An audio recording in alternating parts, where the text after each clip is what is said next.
kahapon sa ginawa natin challenge, wala akong nanalo. Kasi walang naniniwala. Ang akala ko kasi nila, prank lang, di totoo. Pero nung kinabukasan, pinalikan ko, nandun pa rin yung pera na nilagay ko doon. Kaya ngayon, maglalagay tayo ng panibago. Kung gusto nilang manalo, kunin mo na. Huwag mo nang patagalin pa. Okay? Pang-ulam din to. Kung wala kang ulam, magkakaroon ka ng ulam. Pambili ng ulam to. Kaya huwag mo sayangin ang pagkakataon. Nabigay ko sa imo. Sa mangka. Maman sir, please. Try lang until you success. Premyo natin sa ating mga nanonood. Paunahan na lang kung sino yung unang makakita sa video ko ha. Ito na. Dito po nilalagay. Mga maman sir, dito po nilalagay. Dito. Dito sa ilalim ng bato. Dito. Kaya kunin nyo na kung gusto nyo magkaulam. Ayan na. Ayan. Ayan o. Ayan na. Ayan na.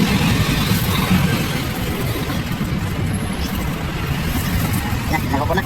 Ayan o. Ayan. Ikunin nyo na dyan ha. Bukas balikan ko yan pag wala. Sayang. Sayang na yan. Pangulam na yan. So at yun na nga, nailagay ko na. Kaya bukas, kung sino yung mananalong swerte sa sunod na video. Bye-bye!